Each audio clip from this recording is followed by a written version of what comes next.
அப்போ நாம் முக்கியமாக 3 கவனிக்க வேண்டியது. ஸ்ட்ரா வச்ச பாட்டிலெல்லாம் மேக்ஸிமம் நீங்கள் அவாய்ட் பண்ணிவிட்டு. என்ன மக்களே, நீங்கள் ரெடி ஆகிட்டிங்களா? இப்போ ஸ்கூல் திறக்க போகிறாங்க, இன்னொரு 20 நாள் தான் இருக்குது. என்ன பண்ணிகிட்ருக்கீங்க? உங்கள் குழந்தைகளுக்கெல்லாம் ப்ரிப்பேர் ஆகிட்டிங்களா?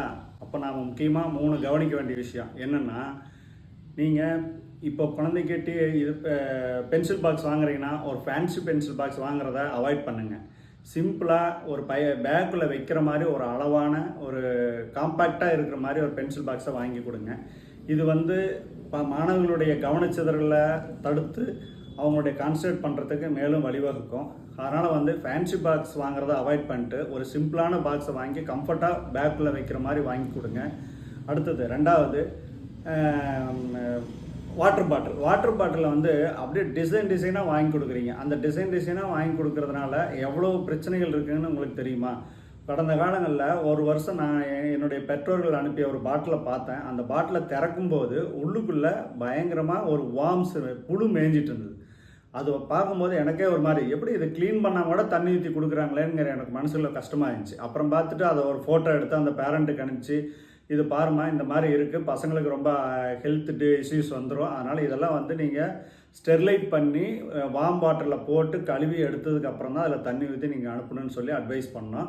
பட் அது மாதிரி இல்லாமல் நீங்கள் அதில் இந்த ஸ்ட்ரா வச்ச பாட்டிலெல்லாம் மேக்ஸிமம் நீங்கள் அவாய்ட் பண்ணிவிடுங்க. ஒரு சில்வர் பாட்டிலில் அதுவும் சும்மா வெயிட்லெஸ்ஸாக ஒரு காம்பேக்டாக உள்ள மாதிரி அனுப்பிச்சுடுங்க.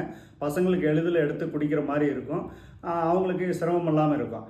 அடுத்ததாக டிஃபன் பாக்ஸ் பார்த்தீங்கன்னா பசங்க அதை திறக்கவே முடியல, அவ்வளோ ரொம்ப கஷ்டப்படுறாங்க. நாங்களே ஹெல்ப் பண்ணுறோம், இல்லைன்னு சொல்ல, இருந்தாலும் அதை பசங்களாக அது இண்டிபெண்ட்டாக அவங்க கழட்டுறதுக்கு ரொம்ப கஷ்டப்படுறாங்க. அதனால் என்னென்னா, ஒரு ஃபேன்சி பாக்ஸாக நீங்கள் வாங்காமல் அதில்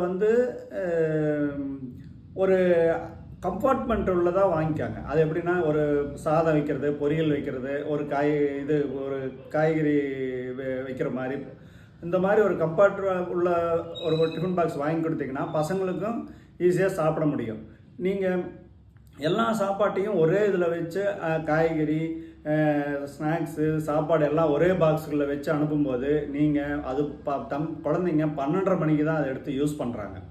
அப்போ அது வரல அது உள்ளே இருக்கும்போது பல மாற்றங்களை ஏற்பட்டு அவங்களுக்கு அது ஒரு மாதிரி ஒரு ஸ்மெல் ஒரு பேட் ஸ்மெல் வர்றதுக்கெல்லாம் வாய்ப்புகள் அதிகம். அப்படி இருக்கும் பட்சத்தில் குழந்தைங்க அதை திறக்கும்போதே அவங்களுக்கு அது ஒரு பிரியம் இல்லாமல், சாப்பிட்ற ஒரு எண்ணம் இல்லாமல் அவங்களுக்கு தோணும். அதனால் எளிதில் அவங்க திறந்த உடனேயே ஒரு ஈகராக அதை சாப்பிட்ணுங்கிற எண்ணத்தை தூண்டக்கூடிய வகையில் நீங்கள் டிஃபன் பாக்ஸுகளை கொடுத்து அனுப்பணும். அதுக்கு தான் நான் சொல்கிறேன், இந்த கம்பார்ட்மெண்ட் உள்ளது பாக்ஸை வாங்கிட்டீங்கன்னா, ஒரு எவர் சில்வரில் வாங்கிட்டீங்கன்னா அழகாக அந்த குழந்தைங்க ஒவ்வொரு பார்ட்டாக வச்சுக்கணும். நீங்கள் என்றைக்குமே ஒன்று நினைவில் வச்சுக்கோங்க, ஸ்நாக்ஸுக்கு தனி ஒரு பாக்ஸாகவும் லஞ்சுக்கு ஒரு தனி பாக்ஸாகவும் நீங்கள் யூஸ் பண்ணுங்கள். அப்போ தான் அதில் பிரச்சனை இல்லாமல் இருக்கும். மேக்ஸிமம் பார்த்திங்கன்னா இந்த முட்டை இதெல்லாம் பாக்ஸில் வச்சு கொடுக்காதீங்க. அது மேக்ஸிமம் அது கண்டாமினேட் ஆகிறதுக்கு அதிக வாய்ப்புகள் இருக்குது.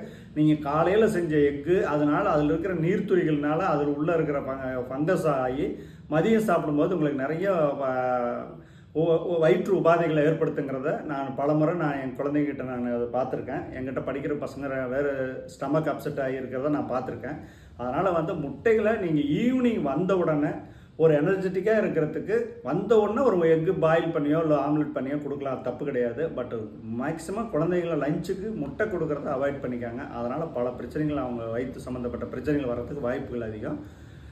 இதை பெற்றோர்களாகிய நீங்கள் தவறாமல் கடைபிடித்து உங்கள் குழந்தைங்களோட நலனை கருத்தில் கொண்டு அவர்களுக்கு உதவுமாறு கேட்டுக்கொள்கிறேன். நன்றி, வணக்கம். மறக்காமல் இந்த சேனலை சப்ஸ்கிரைப் பண்ணுங்கள், ஷேர் பண்ணுங்கள், லைக் பண்ணுங்கள்.